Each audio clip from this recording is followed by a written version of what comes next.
Quand je réfléchis sur Dieu, mon cœur a des ailes. Mon cœur a des ailes. Quand je réfléchis sur Dieu. Tout à l'heure, pendant que nous étions en adoration, Dieu me faisait savoir qu'Albert, même dans l'air que tu vois, il y a plein de richesses. Dans l'air, il y a plein de richesses et c'est moi qui les ai mis là. Et c'est pourquoi vous m'avez vu passer d'un cantique à un autre. Parce que je sais que sa présence est là. Nous voulons parler de Dieu, mais sur un sujet que j'en ai déjà touché. Aujourd'hui, nous n'allons pas parler d'être riche ou c'est quoi la richesse. J'avais promis de faire la suite sur où sont les richesses. Et nous savons tous que si on parle de où sont les richesses, on peut aller voir où sont les richesses. Peut-être qu'on va ouvrir une petite parenthèse là-dessus, mais je vais parler de je suis le porteur de lumière. Je suis l'espoir. Je suis le porteur de lumière, je suis l'espoir. L'espoir de ce monde. Je suis l'espoir de ma maison. Je suis l'espoir du lieu de mon travail. Le thème, c'est quoi? Je suis l'espoir. Je suis l'espoir du Gabon. Je suis l'espoir de mon entreprise. Pourquoi je suis l'espoir? Voyez-vous aussi, toi qui dois porter de l'espoir, qui est la lumière, si tu deviens sombre, comme le Seigneur pouvait dire que si le sel perd sa valeur, sa saveur, on va rendre quoi au sel et comment? Elle ne sert qu'à être jetée dehors et être foulée aux pieds des hommes, c'est-à-dire jetée. Et les hommes qui passent par là vont piétiner le sel. Ils ne vont pas reconnaître la valeur du sel parce que le sel a perdu sa saveur. Et le Seigneur Jésus également nous dit, si on peut aller regarder dans la parole du Seigneur, et on va voir ce qu'il nous dit. Nous sommes donc dans Matthieu 4. Matthieu 4, le verset 16. Ce peuple assis dans les ténèbres ont vu une grande lumière. Et sur ceux qui étaient assis dans la région de l'ombre de la mort, la lumière s'est levée. Alléluia. On voit bien que le peuple qui était assis dans les ténèbres a vu la lumière. La lumière est donc une bonne chose quand il y a les ténèbres. Voyez-vous, nous sommes aussi nombreux ce matin parce qu'il fait jour et il y a la lumière. Alléluia. Parce que la nuit, si c'était une réunion de nuit, on allait avoir beaucoup de raisons. Comment je vais aller chez moi où il y a l'obscurité? Et on dit, quand il fait nuit, nous tous nous connaissons qu'il y a le couvre-feu qui va s'en ajouter, n'est-ce pas, non? Il y a beaucoup de lois qui vous demandent d'aller dormir. Et en réalité, Dieu a fait la nuit pour qu'on puisse se reposer. Ce n'est pas pour travailler. C'est vrai que dans d'autres cieux, bon, un peu au Gabon aussi, on travaille la nuit, mais la nuit est faite pour dormir. Alléluia. Oui, Dieu nous donne ça. Et il dit, le peuple qui était assis a vu la lumière, la région et l'ombre de la mort. La lumière s'est levée. Dans les ténèbres, il y a la mort. On peut dire quoi des ténèbres? Qu'est-ce qu'on peut dire des ténèbres? Si je fais des analyses et que j'amène certaines explications, on pourrait dire c'est l'ignorance. Quand on n'y connaît pas, on est dans l'obscurité. Quand on ne sait pas, on est dans les ténèbres. Quand le Seigneur parle, il dit, le peuple assis dans les ténèbres a vu la lumière. Il veut dire quoi? Le peuple assis dans le péché a vu la parole venir à eux. C'est ça la lumière. Elle vient éclaircir notre être. Comment voulez-vous que quelqu'un qui a reçu le Seigneur dans sa vie vit encore dans les ténèbres? Comment? C'est pourquoi j'ai un problème avec même la phrase « recevoir le Seigneur ». Jésus-Christ de Nazareth. Il y a un thème que j'enseigne souvent. On ne peut le voir, le toucher, être touché par lui ou être vu par lui et rester le même. Non, je ne connais pas. Ça n'existe pas. Non, Jésus m'a parlé. À l'instant même, tu mens. Jésus, tu es sûr? Il passe même tout près de ta maison, tu commences à confesser. À rendre tout ce que tu as appris. Il dit, il passe. Il passe. Il ne s'est pas arrêté chez toi. Tu parles là de Dieu là. Regardez aujourd'hui à la télé, lui là se lève, il dit, Dieu m'a parlé. Montre les choses à dire dans sa vie. Il y a un homme qui a bénéficié d'une grâce. Il était mort. Le pasteur David. Il était mort. Et quand on est mort, ce n'est pas nous qui sommes à l'origine de notre miracle. C'est quelqu'un d'autre qui doit prier pour qu'on soit, on puisse revenir à la vie ou on soit guéri quand on est malade. On est d'accord, non? Donc David était mort. Et on a prié pour lui. Et il était ressuscité. Pourquoi David est mort? David est mort parce que Dieu l'a souhaité. Mais avant de mourir, il était en conflit avec sa femme. Ils se sont disputés. Et il n'a pas voulu pardonner sa femme. Il est allé pour les nouvelles fêtes, donc la nouvelle, on va dire que la nouvelle année, donc donner, offrir à manger à son père. C'était un frère nigérien. Et le retour, il a fait un accident. J'ai le témoignage en visuel. Il a fait l'accident sur la route et il est mort. On l'a mené à la morgue, on a déposé son corps, on a commencé à traiter le corps, donc injecter le formol. Mais sa femme était convaincue. Parce que quand sa femme priait avec le Seigneur a dit, il n'arrivera aucun dommage dans ta maison.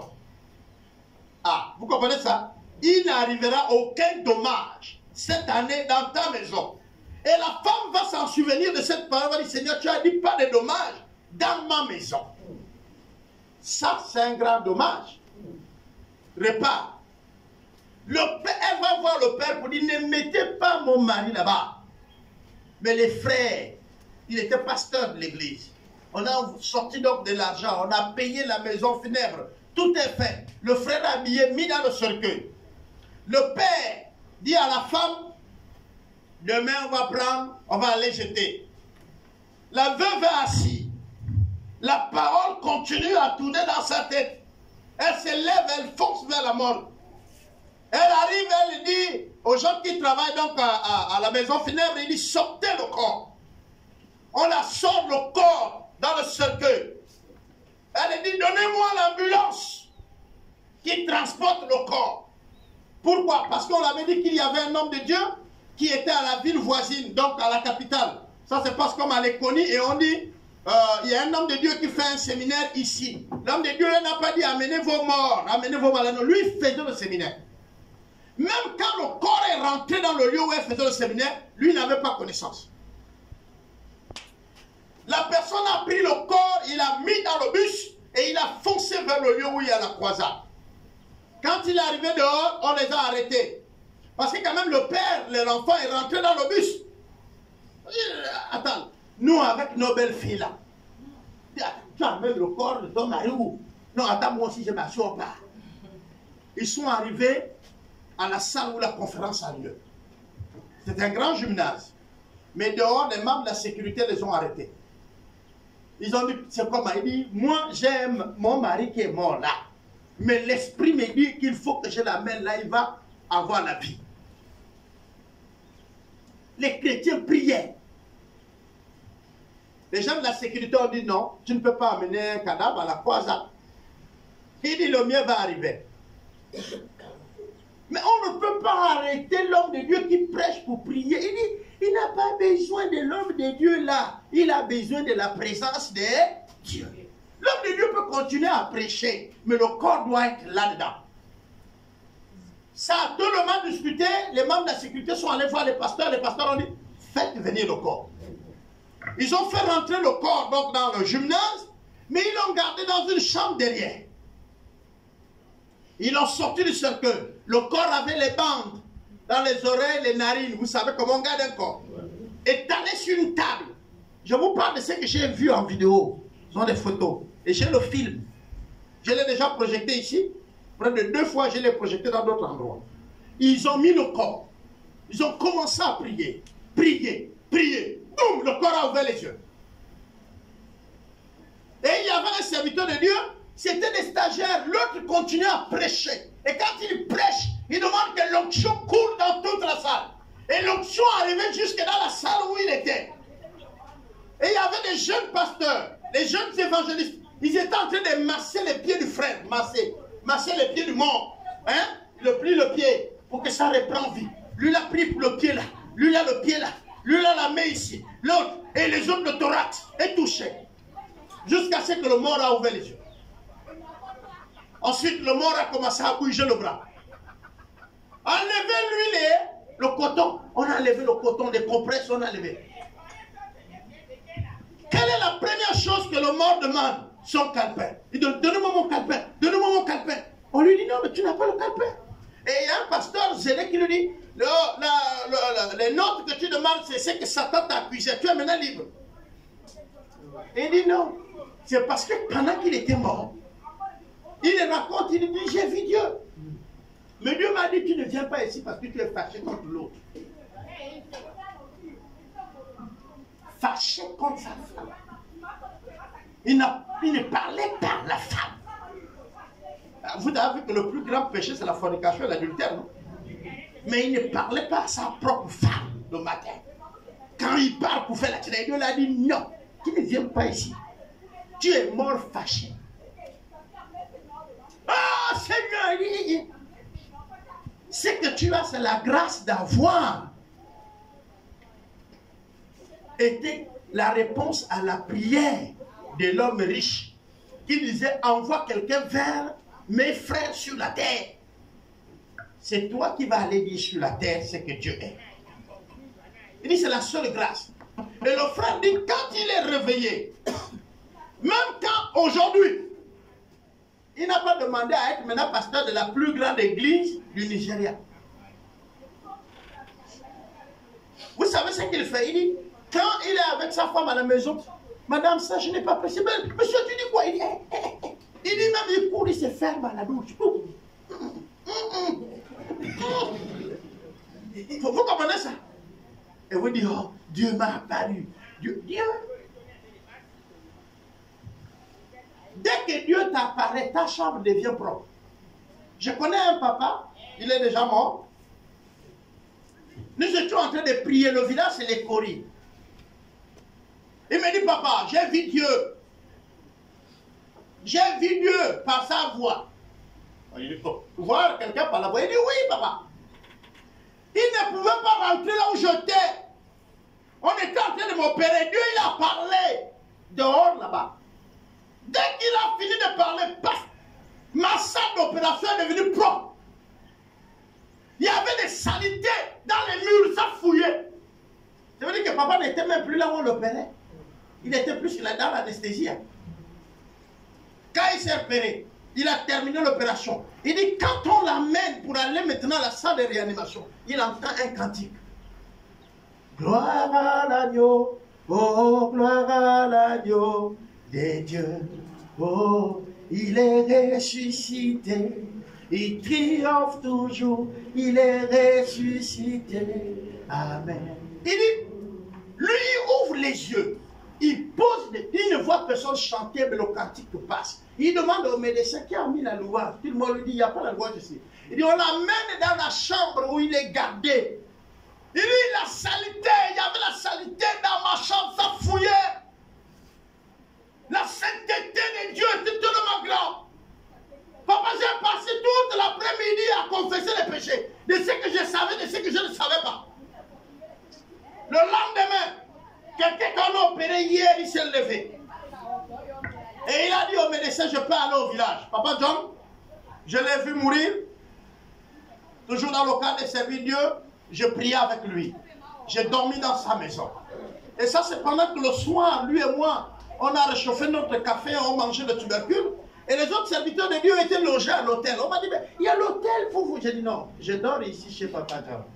Et Papa John me dit des miracles qu'il a connus avec le Seigneur. La lumière était ce jour-là en visitation à Papa John. Les ténèbres fuient. Le soir, quand vous êtes sortis et que vous rentrez dans votre maison, dans votre chambre, dans votre salon, vous touchez. La première chose que vous cherchez, c'est quoi? l'interrupteur, n'est-ce pas? Pour qu'il y ait là. Et dès qu'il y a la lumière, qu'est-ce qui se passe? Les ténèbres font quoi? Elles reculent. S'il y a encore les ténèbres dans ton cœur, c'est qu'il y a un problème. La lumière n'est jamais arrivée. Ça, là, on n'a pas besoin de faire des calculs.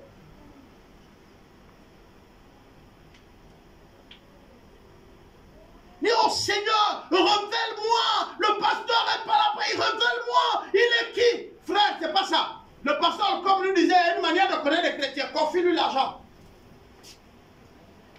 Confie un chrétien de l'argent. Un. Il disait, deuxièmement, fais une affaire avec lui et tu vas voir comment il va réagir. Il te dira s'il est chrétien ou il ne l'est pas. Confie-lui l'argent. Papa, oui. Gère les 50 000 là. Parfois, c'est pour lui-même. Hein. Tu dis, tu gères ça puisqu'on va voyager. Oui, c'est son propre argent. Tu sais qui va bouffer. S'il ne bouffe pas, papa, les 50 000, ils sont là. Le frère a marqué un point. Vous comprenez ça? Très souvent, il n'y en a plus. Vous faites des affaires avec les chrétiens, vous allez trouver même plus de problèmes. Les bons, ils ne payent pas. Ils font les tontines, les premiers à soulever les problèmes, c'est eux. Comment Dieu vous a visité quand? Dieu ne peut pas te visiter, que tu cherches les bagarres à la tontine. Quand tu as pris l'argent des autres, c'était bien. Maintenant, paye. Oh, la joie est dans mon cœur et Jésus est mon roi. Est-ce que la joie est dans ton cœur?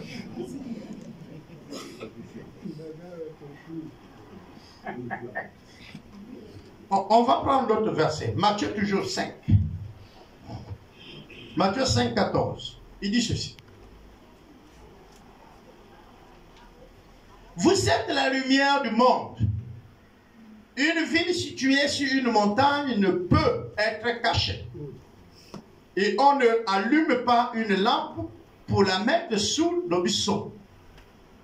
Mais on l'allume sur le chandelier. Et elle éclaire tous ceux qui sont dans la maison. Que votre lumière luise ainsi devant les hommes, afin qu'ils voient vos bonnes œuvres et qu'il glorifie votre Père qui est dans les cieux. Vos bonnes quoi? Œuvres. C'est-à-dire en posant des bonnes œuvres, on voit que Dieu est en vous. On est d'accord? Parce qu'on glorifie Dieu dans le ciel. Mais si ton nom est cité parmi les voleurs, ça glorifie Dieu que tu pries. C'est pourquoi je dis l'ignorance. Je disais au pasteur, pendant que nous étions en prière et en réunion avec les pasteurs, j'étais en train de dire, si on te dit, tu es ma boule, si quelqu'un te traite ma boule, ne fais pas la bagarre avec lui, va te repartir à la maison. Fais de l'ordre. Ne l'insulte pas. Va un peu t'asseoir à la maison, examine-toi. Parce qu'à un moment donné, j'ai le Seigneur à moi. Le Seigneur, bon, ça c'est le module que je suis en train de préparer, je ne veux pas rentrer dedans. Le Seigneur dit, quand tu me reçois, tu reçois la sagesse, tu reçois l'intelligence et l'instruction. Donc on ne peut pas me traiter de ma boule, on doit voir quelque chose à moi. C'est-à-dire quand on me regarde, on doit voir quelque chose. Est-ce que j'ai fait d'efforts pour l'avoir? Non. Prenons le cas des dons. On dit que les dons sont des qualités surnaturelles, données par Dieu pour le service. Elle sert, 1, à glorifier Dieu, 2, à édifier l'Église, c'est-à-dire à fortifier les frères, à les rendre contents, à les rendre joyeux. On est d'accord? Quand les autres me voient exercer mon don, ça ne doit pas les hériter en colère. Ils doivent être contents. Par exemple, ce matin, la soeur nous a conduits dans la louange. On appelle le ministère de louange, mais c'est le don de l'art. Vous allez voir, il y a les autres jeunes filles qui dansent, n'est-ce pas? On peut présenter également des peintures. C'est de l'art. L'ouvrage. Vous êtes assis sur de bonnes chaises, n'est-ce pas? Il y a eu quelqu'un qui a travaillé avec ses mains pour que vous avez ces chaises. On appelle ça le don d'ouvrage. Vous avez des autres qui vous ont fait asseoir. Ils vous ont arrangé selon l'ordre. Pourquoi? Parce que c'est les diaconesses. Diaconesse, ce n'est pas un titre dans l'église. C'est le don de service. Ce n'est pas un titre. Si quelqu'un dit, moi je suis diacre, ce n'est pas qu'il est monté en grade. C'est son don, c'est servir l'église. Donc si quelqu'un pense que je suis diacre, et diacre maintenant c'est le titre, c'est faux. Il n'y a pas de titre diacre. C'est un don, le don de service. Être au service de son frère, de sa soeur. La diaconesse qui dit qu'il ne peut pas vous faire asseoir, ou le diacre, ou essuyer ici, pour voir comment nous mettre à l'aise, ou d'autres. C'est-à-dire qu'il y en a tellement de diacres qui sont dans beaucoup de domaines de service dans l'église. Afin que le peuple soit servi. Amen. Amen. Voilà. Donc, la lumière est là pour nous éclairer. Et Dieu dit, vous êtes la lumière. Vous êtes donc ce qui éclaire. Vous êtes ce qui donne de l'espoir. Vous êtes ce qui donne le goût à la vie. Si dans la journée, tu es avec tes amis au travail et que tu ne leur donnes pas le goût de vivre, il y a un problème. Je ne dis pas ici, tu arrives comme ça. Alléluia, des pauvres païens. Tu crées l'église partout. C'est pourquoi ils te fuient. Non! On parle un peu. Matthieu 17, il dit, hein, qu'est-ce qu'ils ont à voir avec Matthieu 17? Vis Matthieu pour qu'eux ils voient Matthieu en toi. On est d'accord? Vis Matthieu. Ah, ne crie pas Matthieu 18. Il est écrit, vous ferez la guerre, mais ils ne vous combattront pas. Le matin, tu dis maintenant, c'est moi qui fais la sorcellerie où je t'attends. Mais tu as dit que ils te feront quoi? Mais ils ne t'abattront jamais. Voilà, un dimanche, nous sommes là à Maboukou en plein culte. Le pasteur arrive. Il prend la parole. Il dit, écoutez bien ce que le pasteur dit. Il dit, vous ne pouvez pas m'avoir avec vos petits tonnerres, vos quoi? C'est ça, ouais. Et quand on s'est séparés, dans la semaine, voilà le ciel noir. Les gars ont dit, bon pasteur, nous on vient. Oh, le pasteur attends le dimanche clocher. C'est vous qui m'avez affecté ici. Vous voulez me tuer avec mes enfants, pourquoi? Mais tu as dit que le Seigneur fera quoi? Il combattra et tu garderas quoi? Le Seigneur. Tais-toi. Pour l'accomplissement de ce verset, ne crie. Tu dois garder quoi? Le silence. C'est ce que la parole dit. Garde le silence. Et le Seigneur agira. Si toi-même tu as agi, lui il te laisse agir. Quand vous lisez les psaumes, vous allez vous référer. C'est toujours le Seigneur dit à David, même le Salomon, il dit, Seigneur, tu vois ce que mes ennemis me font. Eh non? Voilà. Peut-être vous faites même un effort pour ne pas avoir des ennemis dans le quartier. Vous adorez. Celui qui fait du bien a des ennemis. Celui qui fait le mal a des ennemis. Celui qui donne le pain a des ennemis. Celui qui refuse le pain a des ennemis. Donc vous pouvez tout faire. Vous ne serez pas aimé par tous. Il est mieux de vivre votre vie vous-même. Ne soyez pas quelqu'un d'autre. Soyez vous. J'ai l'habitude de dire, si je suis passé, ça t'est énervé, supporte-moi. Nous sommes des chrétiens, non? Bon, on n'aura pas la vie éternelle, on a déjà la vie éternelle. Même quand notre corps mourra, on est d'accord? Donc nous sommes appelés à se voir, non? Donc si je t'énerve, pour l'éternité, je t'énerverai. Fais donc un effort de me supporter. Demande au Seigneur, dis-lui, Seigneur, permets que je puisse le supporter. Moi aussi, je vais demander au Seigneur pour ce qui m'énerve. Parce qu'on doit vivre au ciel pour l'éternité. En fait, tu ne mourras plus, moi aussi, je ne dois plus mourir. Donc on se voit, non? Mais quand tu dis à l'autre, ta bouille ne m'intéresse pas. Mais tu vas voir la bouille là pour l'éternité. Et le Seigneur va permettre que sa maison soit tout près de pour toi. Ou en face, dès que tu sors, lui il est déjà réveillé. Et lui n'a pas de problème, il te salue même avant. Voisin, au nom du Seigneur. Il est fou mal le cœur. Il te dit non, ici on est déjà avec Dieu, il n'y a pas de guerre. Sois paix. Hein? Bon, on ne dit pas en français. ou à nos langues. Les chrétiens sont trop puissants. Alors maintenant on dit à l'autre, shalom bien-aimé. Donc tu ne peux pas dire à l'autre, la paix du Seigneur. Et lui, pourquoi tu vas parler shalom? Shalom, c'est toi là. Bon, prenez une maman. Voilà. Maman, shalom. Maman, c'est que shalom, c'est quoi? Vous comprenez ça? Les chrétiens, c'est comme ça. Les jeunes, ils ont aussi les mots spirituels au coude. Oh, disais-je. Pourquoi ils pensent que ça, c'est spirituel? Parlez vos langues. Parlez de manière à ce qu'on vous comprend. Hein? Le feu est fire. Et les mamans aussi, s'ils sont allés dans l'église où le pasteur dit fire. Oh, il est là. Non, soyez la lumière. Alléluia. Quand nous sommes dans les administrations, dans les lieux de travail, nous devons être de manière à ce que notre être est clair. Quelqu'un doit être attiré par votre manière de vivre. Il doit chercher à savoir. Il doit poser des questions. Mais qui est cet homme? Mais pourquoi il vit comme ça? Certains vont même dire, on dirait qu'il est... On ne comprend pas, il se fâche pas. Non, non, non. Je ne dis pas ici que vous ne pouvez pas vous fâcher.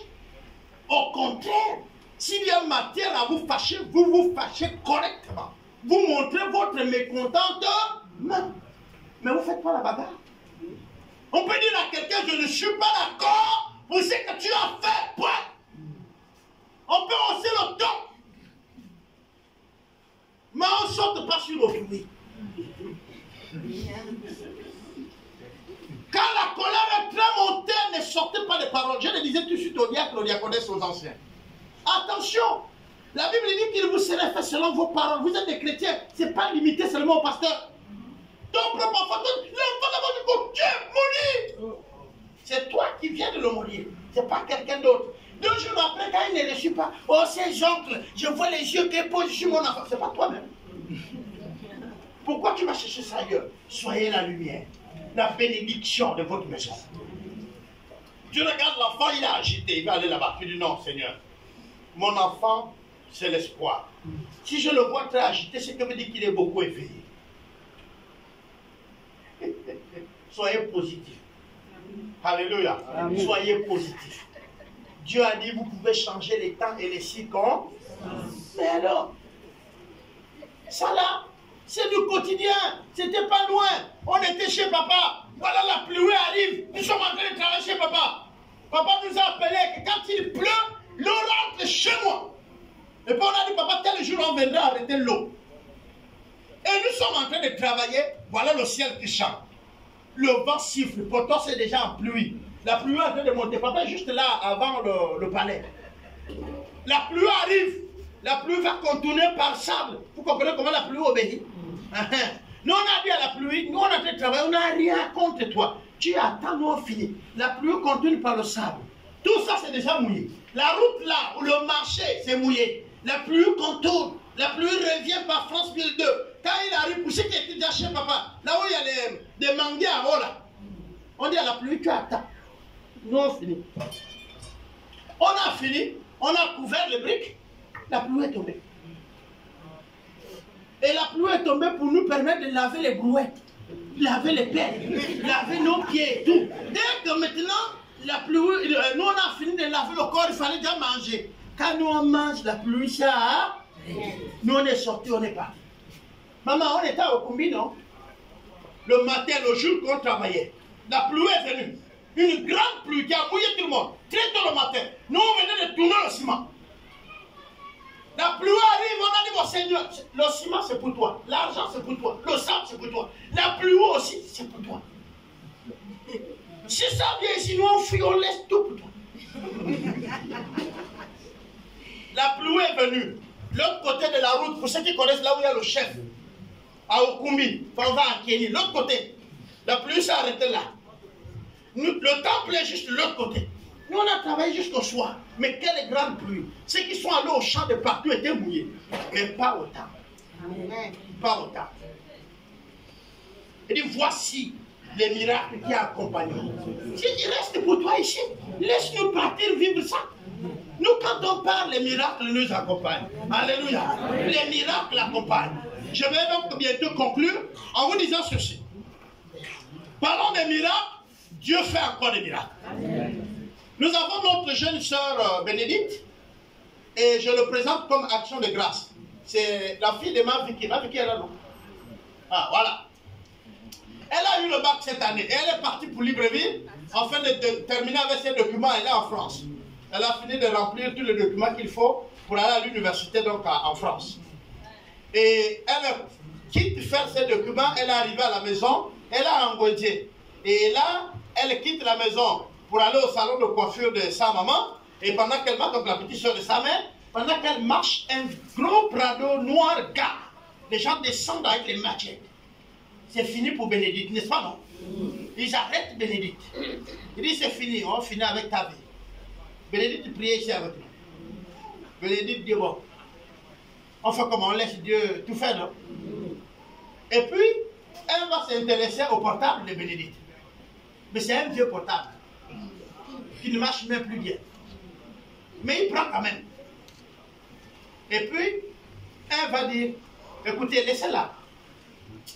Tu as vraiment de la chance si tu pries un bon Dieu. Ah. Et tout le monde rentre dans leur Prado, ils démarrent, ils sont partis. J'ai dit à Dieu merci. Alléluia. Amen. Vous êtes la lumière, si ce n'est pas ton jour n'est pas arrivé, tu ne mourras pas. Hein? Tu ne mourras pas. Pourquoi tu as peur? Dis ce que le Seigneur t'a demandé de faire. Fais ça. Bien-aimé, je pouvais ouvrir avec celle de la terre pour donner du goût à la vie. Vous êtes les porteurs de l'espoir. Pourquoi? Attendez. Vous avez besoin de la présence de beaucoup de chrétiens dans le milieu où vous êtes. On va prendre le cas. Vous voyez le sachet de sel là, tout le sachet que vous payez à 600. Vous connaissez les mamans, les mamies du loup, non? On vous donne 5. Et vous divisez tout le sel là dans les 5. C'est celle la bonne nourriture, n'est-ce pas, non? Hein? Non. Pourquoi? Les mamies ne sont pas plus costauds que le sel. Hein? Non, moi je ne comprends pas. Hein? Le sel est plus fort. Donc vous comprenez que si vous êtes seul dans votre administration, parce que ça suffit. Qui connaît la quantité de personnes qui travaillent avec toi? C'est pas Dieu. S'il a besoin de 2 chrétiens là-dedans pour donner le goût à la vie, il donnera les 2 chrétiens. Mais s'il a besoin de 3, il donnera 3. Si tu es seul, parce que toi seul, tu pourras faire ce travail de donner le goût à la vie. Celui qui a déjà arrêté de se suicider, il a de l'espoir. Quelqu'un vient veiller avec toi, il retourne à la maison, il dit, je me suicide plus. Parce que quelqu'un peut venir veiller avec toi, mais il y a le projet qu'après ici, tu vas mourir. Frère, si quelqu'un est resté avec toi et qu'il est parti mourir après, toi-même il faut pleurer. C'est que ça ne va pas. Tu dois être capable d'arrêter ça. Quelqu'un reste avec toi, mais il ne réussit pas, il y a un problème avec toi. Parce que tu dois tirer vers le haut. Si tu ne tires pas vers le haut, il y a un problème. Il dit le problème n'est pas avec l'autre. Il est ignorant, il est les ténèbres. Est-ce que vous comprenez? J'entends les chrétiens critiquer les païens. Tu as une soeur, tu as un parent, tu as les enfants, tu as qui que ce soit qui est païen, qui ne connaît pas Dieu. Il vit dans les ténèbres, il est dans l'ignorance.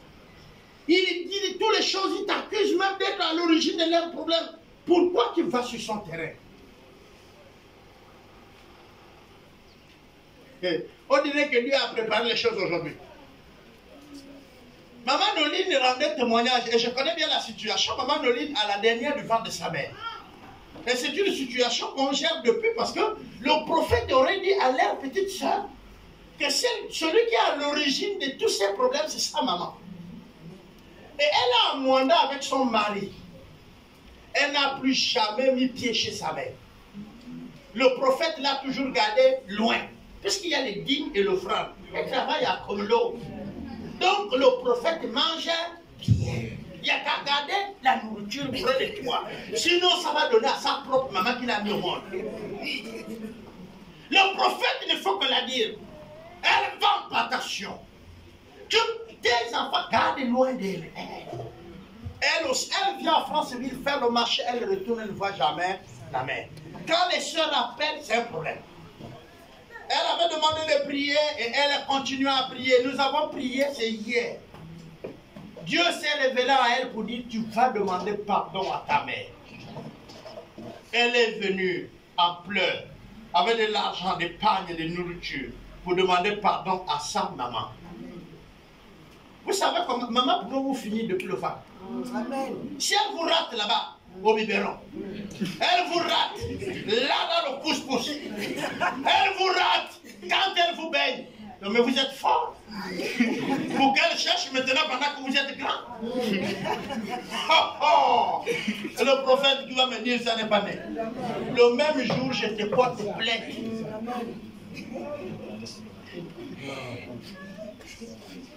Ton oncle est l'origine. Ah, mes nièces.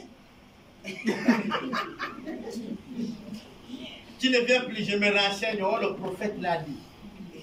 C'est dans ton église que je viendrai. Et le prophète a assis. Il dit que le prophète, tu vas dire mon fétiche, je vais dire pourquoi. Parce que ce n'est pas normal. Les autres ont souffert pour l'école de leur enfant. L'enfant a reçu. Pourquoi tu veux les éloigner de manger les choses de leur province? Toi, tu manges ce qui tombe de leur table. C'est vrai, tu es le Père spirituel, si on te donne gloire à Dieu. Mais encourage-lui de prendre soin de sa famille. Oh, vous savez, il y a des choses qui sont extraordinaires. Dieu, oh, les gens meurent jeunes. Mais ils meurent jeunes, c'est normal. Dieu a dit à ceci, si tu veux avoir une longue vie, honore ton Père et ta mère. Il n'a pas dit honore ton prophète ou ton pasteur. Aussi longtemps que tu peux tout faire. Tout. Dieu a déjà dit, la volonté de Dieu est connue, c'est fini.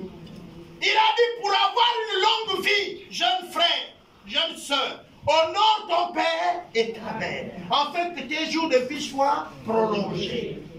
Donc si tu fais le contraire, ton jour de vie est comment? Il y a des principes simples. Oh, j'ai pris Dieu pour que je me marie. Il a dit non. La volonté de Dieu est connue. Il n'est pas bon que l'homme soit seul. Ça veut dire que Dieu est d'accord pour le mariage. Tu dis, Seigneur, ta volonté. Non, c'est connu. Tu dois te marier. Maintenant, choisis une soeur qui doit aussi t'aimer.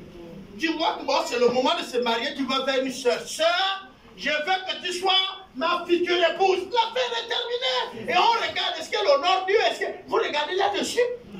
Il y a un problème là-dedans. Oh, je suis jeune. Je suis jeune. Ça, c'est la peur parce que tu connais bien la soeur. Hein? Tu connais bien la soeur, mais pour avancer chez la soeur, c'est là où tu parles jeûner là-bas. Seigneur, rends-moi fort. Tout frère, viens. Le pasteur, le docteur Stan m'a fait rire parce qu'il m'a raconté une histoire qui m'a beaucoup fait rire. Il y a un frère qui aimait bien une soeur à la Sénèque. Au lieu d'aller demander la main à la soeur, il passait dans les jeûnes et priait, et puis il allait en retraite. Donc il a changé, il allait dans une ville, il allait là-bas pour un mois de retraite avant de revenir avec toute la puissance de Dieu. Derrière, il y a un autre frère qui a demandé la main. Voilà. Il allait prendre l'élan là-bas. Quand il revient seul, la soeur dit non, ce n'est que hier là. Et tu vas demander la main. Je lui ai dit oui. Bon, toute la retraite là-bas. La soeur est là. Et tu ah, les enfants, c'est compliqué. C'est compliqué. Frère, demain tu m'accompagnes à tel endroit. Tu n'as pas le temps. Dis au frère ou à la soeur, non, je ne pourrai pas être. Il peut prendre ça mal, ça peut le faire mal, mais c'est la vérité, tu ne pourras pas être. Tu dis au pauvre oui, il ne cherche plus quelqu'un d'autre. Quand il vient le matin, tu as fouillé. Depuis 5 heures, comme tu savais. Dis non, là, il va venir me prendre. À 5 heures, tu ouvres la maison doucement. On cogne depuis là. Frère, on dirait qu'il n'a pas dormi ici. Bon, maintenant, à l'heure, là, tu viens de lui gaspiller son programme. Mais on dit en Afrique, quand on dit comme ça, parce qu'on avait du respect, on ne pouvait pas lui dire non. Mais c'est le manque de respect. Hein? Partout là où je servais, on me disait toujours, toi qui fais les choses comme les Américains. Attends, qui n'est pas d'accord que l'argent qu'il a donné, on lui donne la facture? Qui n'est pas d'accord? C'est pas que tu contrôles l'argent, mais au moins on te donne une facture pour que toi aussi tu attestes que c'est là. Et on te justifie quand c'est dépensé. Alléluia. Ah, par exemple, là, je vais vous dire, on a déjà 118 barres, ce qui nous a fait 650 000 francs. Les barres de 10. On peut acclamer le Seigneur, n'est-ce pas? Quand vous donnez votre argent, vous devez aussi voir le matériel et voir le travail, n'est-ce pas? Ah! Là, tu sais que non, mon argent, elle est là. Et puis tu es content, tu as donné ça pour ça. C'est pas, bon, c'est vrai, on dit jette ton pain à la face des hommes, ça c'est la 10 000 francs. Hein, il faut comprendre. On a dit on cotise pour payer ça. Est-ce que vous comprenez? On doit montrer ça. Maintenant, on met l'argent, on ne sait pas où c'est parti. Et si tu demandes, papa, mais l'argent qu'on avait cotisé, le feu de Dieu peut te finir. Hein? Parce que ce qu'on donne à Dieu, on ne contrôle pas. Soyons la lumière. Alléluia. Soyons la lumière. Des bénédictions pour les autres. Quand tu es dans un groupe, tu dois être capable de les rendre joyeux. Au point même quand tu n'es pas là, on dit, mais pourquoi il a manqué aujourd'hui? Alléluia. Non, tu travailles dans un salon de coiffure parce que quand tu es là, les gens ne viennent pas se coiffer parce que tu fais les plus belles tresses. Mais parce que quand ils sont là, quand tu tiens les têtes, la paix même est communiquée. Alléluia. Il faut prier pour des personnes que tu vas coiffer là. Tu pries pour eux. Quand tu tiens même la tête, tu chauffes, il y avait des céphalées. Ça s'arrête, tu vois. Oh, tu le mets à l'aise. Tu dis, maman, sois à l'aise, que le Seigneur te bénisse. Tu tresses ses cheveux, tu pries même pour que les cheveux là soient de la bonne qualité, que ça pousse bien. Elle va revenir. Ne conseille pas des produits qui vont couper les cheveux de l'autre. Parce qu'il y a des moments où quand tu vois l'autre a les cheveux bien, il faut aussi mettre ceci. Il faut aussi. Dès que l'autre met, c'est toi qui es spécialiste, qui as été formé pour ça, c'est pas? Ah, je vous vois là conseiller les autres. Oh, le tube est tel. Tu serais formidable. Mais nous-mêmes, on voit les formidables sur la route. Il y a ceux qui ont été formés pour faire le mélange. On est d'accord? Il fait le mélange, il te donne. Mais celui qui n'a pas été formé toi-même, c'est depuis quand tu es devenu maintenant mélangeur de produits. Les doses, tu ne connais pas. Après, bon, tu connais, ça fait la grillade. Tu es free. Tu avais fait ça pour que le frère demande la main. Le frère est-il ça? Ah, papa. Il y a déjà l'accident. Avant même qu'on roule la voiture, tu démarres, tu vas conduire le panneau. Je te laisse. Nous tous on est là. Tu as envie de prendre un taxi à Potos. Ils sont garés. Tu dis un taxi. Tu vois où tu vas? Alors. Ah. Vous regardez le mouton au village, vous saurez comment l'antilope dort en forêt. Ne cherche pas. En forêt, tu ne vas pas voir l'antilope. Non. Regarde le mouton. Le mouton, il vient même vers le milieu de la cour et il dort. Tu vois la botte, il dort là. La gazelle là-bas dort comme ça. Soyez des porteurs de l'espoir. Donnez le goût à la vie des autres. Quand l'autre s'associe à toi, ne sois pas un oppresseur. Il y a des gens où tu n'as même pas envie qu'ils t'appellent. Ma femme et moi, on a subi la semaine surpassée. Ah! Quelqu'un m'a appelé que papa, aide-moi. De Libreville, une soeur. J'ai dit, ok, envoie-nous ton RTL, on va voir ce que le Seigneur permettra au cours de la semaine. Yeah! Dès que le numéro RTL arrivé, papa, oui, alors, oui. Vous avez vu le RTL? Oui, bon, j'attends. Est-ce que c'est ce qu'on a dit? Non. Bon. Ma femme et moi, on a dit, ah là là. Depuis là.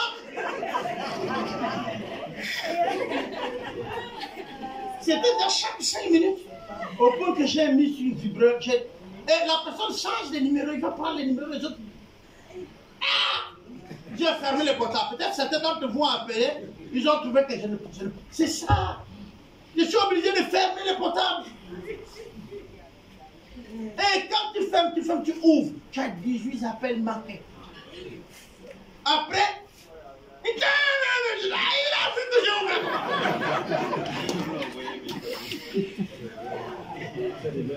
Et vraiment, je vous assure, j'ai dit à ma femme, on ne répond plus à cette demande et on ne fait plus rien.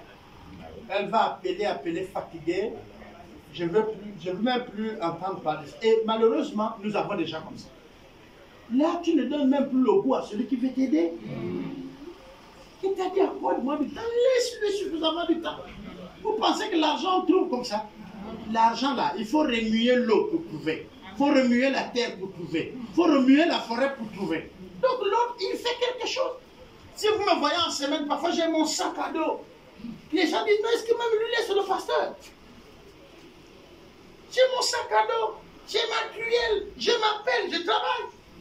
Mais c'est cet argent parfois que tu m'appelles pour te donner. C'est ça. Et vous aussi, vous faites pareil. Vous travaillez quelque part, vous cherchez quelque part.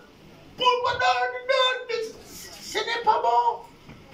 Là, vous n'êtes plus le sel. Vous êtes poisson salé.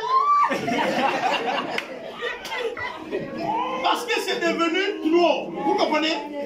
Ce n'est plus un peu de sel. Vous avez à puiser. Donnez le goût à ceux qui sont avec vous. Alléluia. Donnez l'espoir à ceux qui sont avec vous. Soyez la lumière. Soyez capable d'aider la vie de l'autre à se développer. Merci Seigneur. Que la gloire te revienne, la louange, l'honneur et la puissance. Aide-nous à être des